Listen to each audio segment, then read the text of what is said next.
Hello and welcome to another episode of the other Ranting Atheist. Yes, I'm not the only one out there, and I'm really happy about that.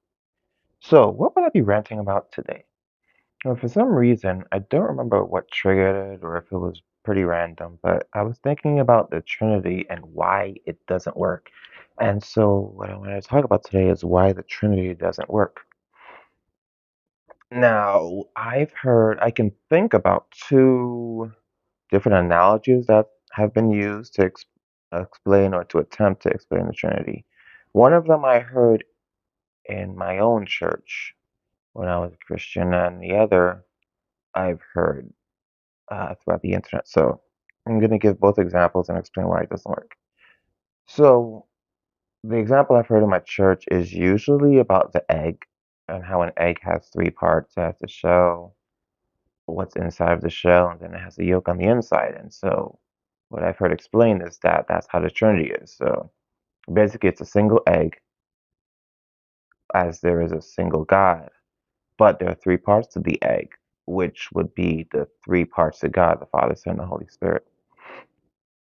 Um, Another example that I've heard, the one I heard on the internet, is people will say, okay, so um, me, for instance, there's a portion of me that's a son to my mom. There's a portion of me that's a father to my daughter, and there's a portion of me that's, let's say, an uncle to my one of my nephews or one of my nieces. So they'll use that to explain that I'm an individual person, but there are three parts to me. Now, the reason why those analogies don't work is because those who believe in the Trinity believe that the three persons of God are individuals. So, in other words, if the Father, Son, and the Holy Spirit were actually visible, if they were able to be seen, you would see three different people. So, on the left, you will see the Father, on the right, you will see the Son, and in the middle, you will see the Holy Spirit. They're three distinct persons, individuals. And that's why those analogies don't work because the egg example, it's a singular egg, but those three parts are part of that one egg. In other words, they don't exist outside of that one egg.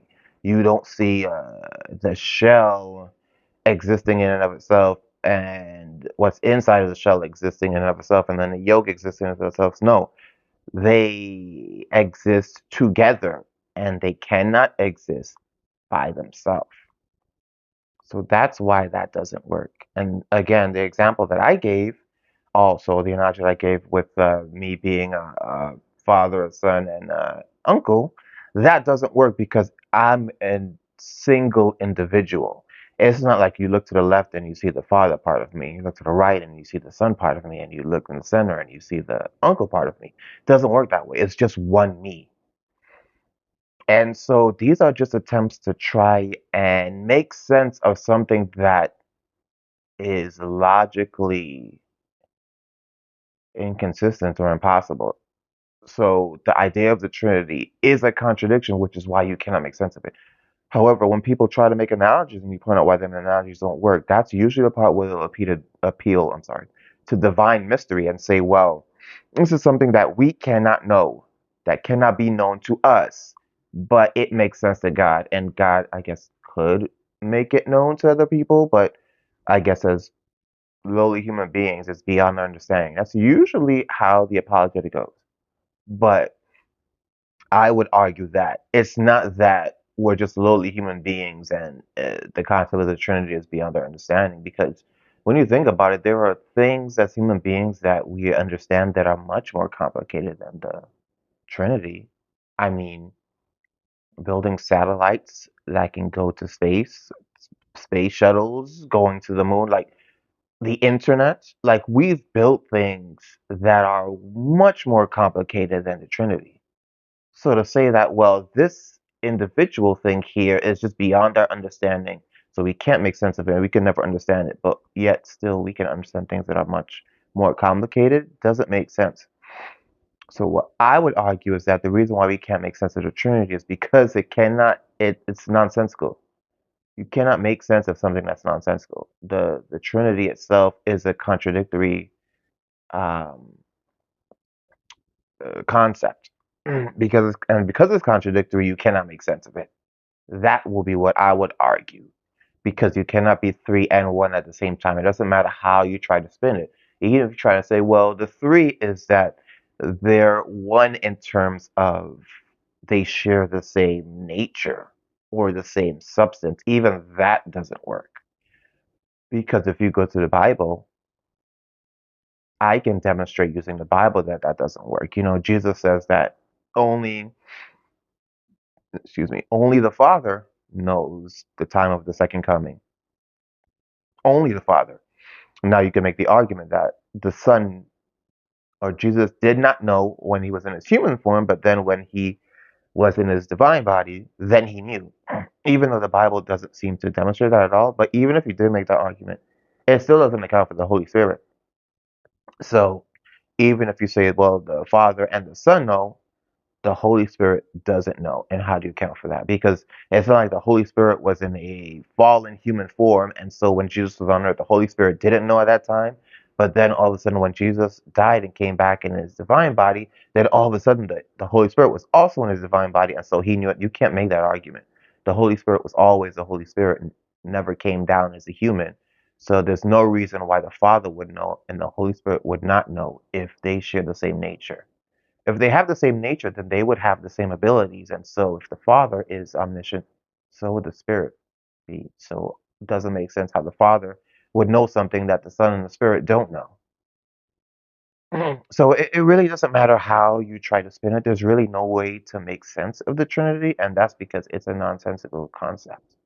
It's illogical and it's a contradiction, and there's no way to make sense of it whatsoever.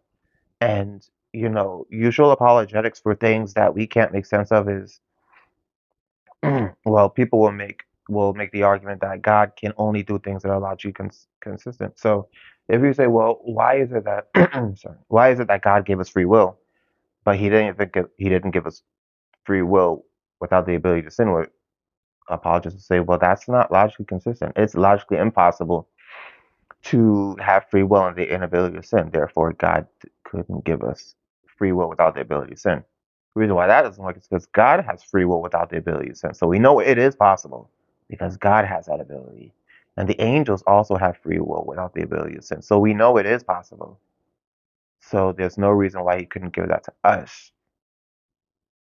So I just find it funny how, when it's convenient, God can only do things that are logically possible. But then when it comes to God's being, he can be something that's logically impossible. That doesn't make sense.